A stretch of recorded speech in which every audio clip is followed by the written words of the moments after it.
Kyle Busch has 63 Cup Series wins. He has 2 NASCAR Cup Series championships in 2015 and 2019. He is the all-time wins leader across NASCAR's top 3 series combined, with 234 total victories. He is 9th on the all-time Cup Series wins list. He is, by every measurable standard, one of the greatest drivers this sport has ever produced. And right now, in 2026, he is sitting 27th in the NASCAR Cup Series standing. That number doesn't lie. It doesn't soften.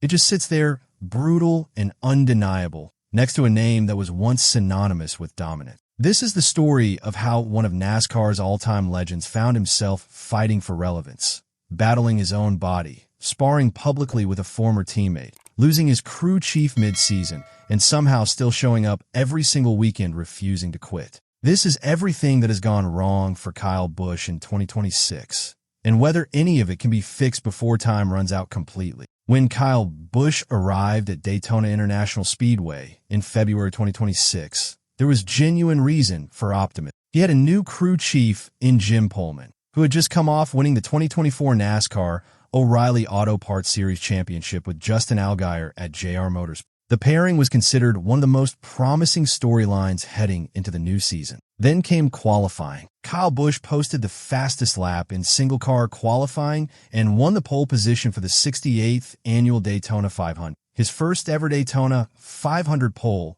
in 21 starts. His lap time of 49.006 seconds was enough to put him at the front of the field for the most prestigious race in American motorsport. Richard Childress himself walked out onto the track to congratulate him. Busch said it himself in his post-qualifying press conference. It's a box we gotta check. So here we are. This is an opportunity to be able to do that. I've come down here a lot of years, and I think I've finished in about every position possible. It'd be nice to close out that streak with a victory here in the Daytona 500. It wasn't to be. Tyler Reddick of 2311 Racing won the 2026 Daytona 500. And Busch found himself shuffled back into the pack without a result worth celebrating. That Daytona pole, which felt like a launch pad, turned out to be the lone highlight of a disastrous first stretch of the season. Race after race, the number 8 Richard Childress Racing Chevrolet struggled. His best finish through the first 10 races of the season was 12th place at the Circuit of the Americas, a road course. That was it.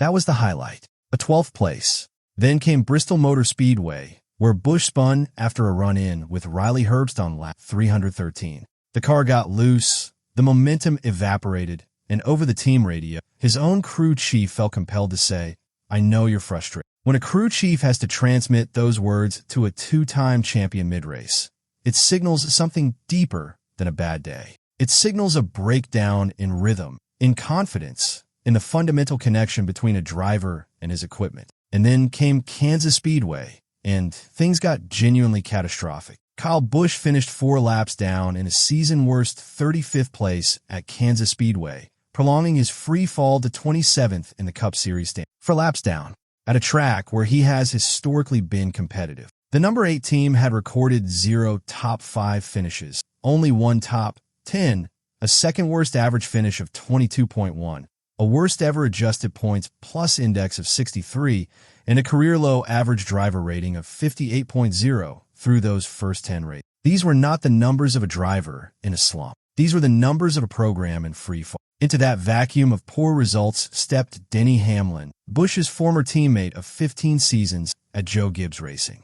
On his Actions Detrimental podcast on April 13th, 2026, Hamlin addressed the situation at length, and he didn't hold back. "Things are not going well in the Kyle Busch camp," Hamlin said. "Clearly, RCR is not good right now, but you're a Hall of Fame, Mount Rushmore driver. Carry it better than your teammate then. If you're the greatest, then carry it better than your teammate who's won 10 races and find a way."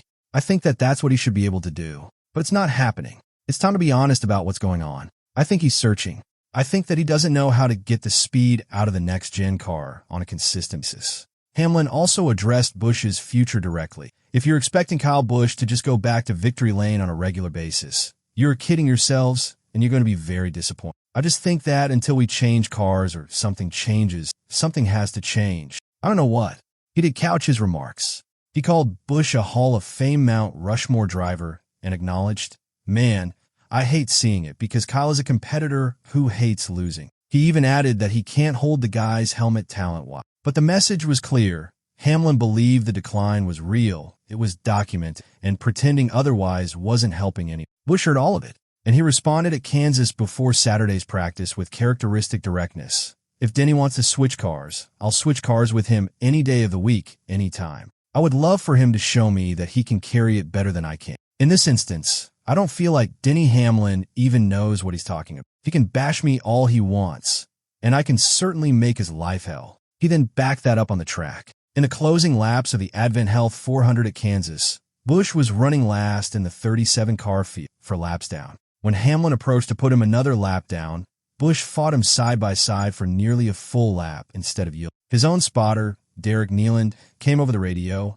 "I hear it, but let's be smart here." Busch eventually let Hamlin by, and Hamlin finished fourth, while Busch ended up 35th. Later that week, Busch appeared on Sean Hannity's podcast and went further. He has got his own podcast, and he's been running his mouth lately, so he might get run into again soon. He's been telling me that I'm washed up and I can't drive anymore. He wants to say I can't drive this new next-gen race car, and I'm falling behind, and I'm slow, and whatever, old man syndrome. Hamlin addressed the tension on the Fox Sports pre-race show at Kansas with a notable admission. "The reason I'm decent on these mile-and-a-halves is because of Kyle Busch. I know what he's capable of, and I know he's not loving where he's at because he is a tough competitor. I am rooting for him because the sport needs the old Kyle Busch." By late April, Richard Childress Racing had seen enough. On April 27, 2026, the organization announced that Jim Pullman was being removed from the number 8 pit box and moved into a leadership role within the competition department. His replacement, Andy Street, a man who had been at RCR for over 20 years.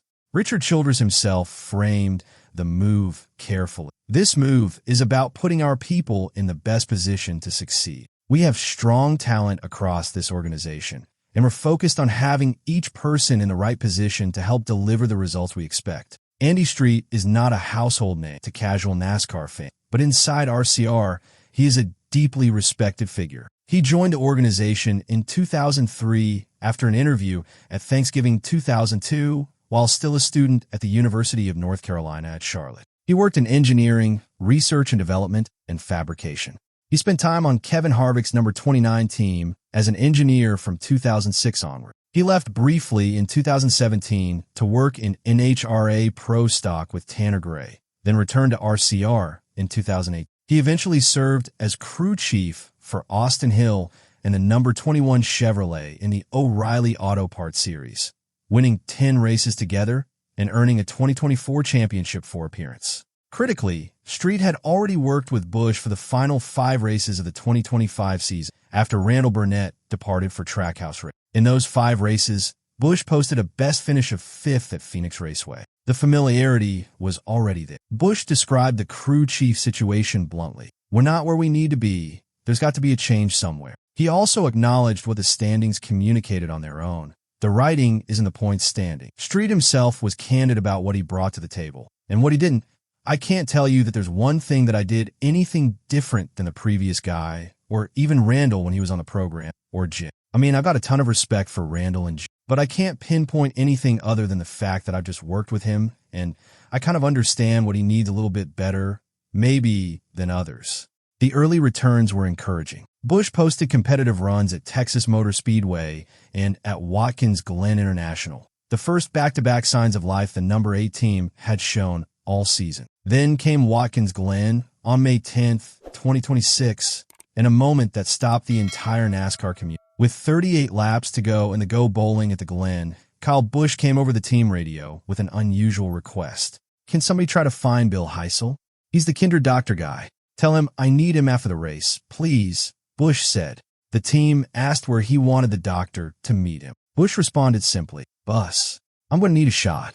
He did not elaborate. He stayed in the car. He kept racing. Fox Sports broadcaster Mike Joy confirmed on the television broadcast that Busch had been battling a sinus cold throughout the week leading into Watkins. Medical observers noted that the high G forces and elevation changes of a road course can significantly worsen sinus pressure and pain, potentially making the physical experience of driving substantially more difficult than it would appear from outside the car. Despite all of that, Busch finished 8th, his best result of the 2026 season. He improved 2 positions in the Cup Series standings to 24. Shane Van Gisbergen took the checkered flag for his 7th career Cup Series victory, but the story of the day belonged to the driver who crossed the line in 8th while quietly arranging medical attention. The radio exchange spread across NASCAR's social media ecosystem immediately. Fans flooded Twitter and Reddit with reactions that ranged from genuine concern for his health to admiration for his toughness to broader questions about the physical toll of the entire 2026 season. Reports also noted that Busch had reportedly suffered a leg injury at home before the season began, requiring 24 stitches following a fall. A detail that added further context to a year that had already tested him in ways that went well beyond what happens. The results don't lie, and neither does the data. Busch's driver rating, a comprehensive performance metric, fell from a career peak of 109.3 in 2018 to just 58.0 through the first 10 races of 2026. That is a 51.3-point drop over 9 seasons. Among modern Cup Series drivers, dating back to 1972, only Dale Jarrett and Cale Yarborough suffered larger drops across a comparable time frame. All 3 were once among the best in sport. The fall-off of that magnitude from that height is historically rare. Kevin Harvick sounded an alarm on his show. When you look at Kyle Busch, one of our sport's greatest drivers that we've ever seen behind the wheel, and I think this Gen 7 car, when he first went to RCR, they won a couple races right off the bat. Ever since halfway through that first year at RCR, it has slowly deteriorated. This is a contract year for Kyle Busch, and I'm a little worried as to how this whole thing ends with Kyle Busch and RCR. A lot of pressure on Kyle to go out and perform, and right now, they just have no performance on it. Both Busch and Hamlin have publicly acknowledged part of the structural problem. When the next-gen car was introduced, RCR was actually ahead of the competition in development. They found advantages, ran well, and Busch won 3 races in his first season with the team in 2023, his last wins to date. But NASCAR identified what RCR was doing in a gray area and informed the team it would not be permitted going forward. Meanwhile, the larger, better-resourced organizations, Joe Gibbs Racing, Hendrick Motorsports, Team Penske, systematically closed the gap, mastered the car, and pulled away. Busch explained it this way: RCR were ahead of the game. They were ahead of everybody else in 2022. As everybody has learned this car, the little tricks of the trade, the little things that you've got to do, now the Gibbs and Penske's and the Hendricks have got it all figured out. And they're the top teams, and we haven't really come up with any more advancement. And so we've fallen behind. The honest question, whether the decline is the car, the team, or the driver himself, remains unanswered publicly. But the data points in uncomfortable directions for all 3. History offers some comfort, though not a guarantee. Bill Elliott, Mark Martin, and Ricky Rudd all experienced significant performance dips at ages and career stages comparable to where Busch sits today. Each of them found additional acts, seasons where the results came back, where the critics were quieted, at least temporarily. Terry Labonte posted a driver rating of 57.1 at age 44 and rebounded to 75.72 years later. Brad Keselowski dipped to 67.9 in 2022 and recovered to 82.1 the following. None of those rebounds are guaranteed templates for Busch, but they establish that drivers of elite historical ability have navigated these valleys before. Busch himself has articulated where his motivation comes from. It's frustrating because I feel like I've done nothing except positive things in the time in which I've been at RCR, he said. It just is not quite coming together with the results, but there's nothing that stands out to me other than wanting to go out there and win races or be competitive because I'm raising a little racer myself. It's for me to show him that there's a lot of work that goes into this, that it just doesn't come easy. His son Brexton is now on his own racing journey, and Busch has acknowledged that his son does not remember the era of dominance.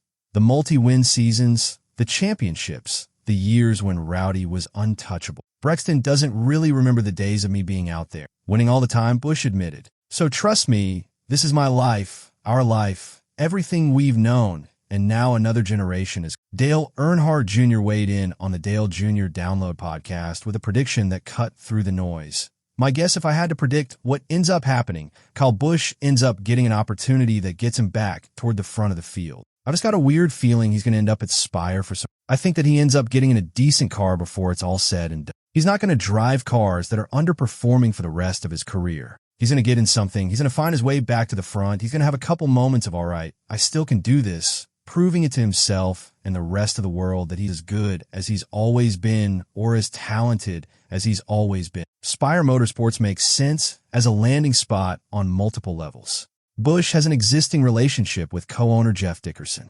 He drives part-time for Spire in the NASCAR Craftsman Truck Series and won the 2026 Eco-Save 200 at Dover with the team, his 69th career Truck Series victory. Spire purchased Kyle Busch Motorsports, his former truck team, ahead of the 2024 season, and the organizational ties run deep. The math for the rest of 2026 is unforgiving. Busch sits 66 points below the playoff cut line, with 16 regular season races remaining. He needs wins, or he needs a dramatic and sustained point surge. At 41 years old, in the final year of his contract at RCR, with a winless streak now extending past 103 races, every weekend carries weight it never used. Andy Street put the goal plainly. I look forward to finishing out the year with Kyle. I mean, they're all not going to be top 10 weekend. They're all not going to be top 5 weekend. But try to keep the momentum going as much as we can. And try to strive for those top 5s and top 10. And if you do that enough, you might squeak in a win or two. That is where Kyle Busch stands in 2026. Pole winner at Daytona. Winless for over 100 races. New crew chief. Racing through a sinus cold at 200 miles per hour while arranging a doctor's appointment over the team radio. Publicly feuding with his most prominent critic. Sitting outside the playoff picture. Motivated by a son who has never seen his father's best years. And still, week after week, showing up. 63 wins. 2 championships. 234 victories across 3 series. The legacy is already written, but Kyle Busch is not done writing. Whether the next chapter is a resurgence or a final difficult fade, that part of the story is still unfolding.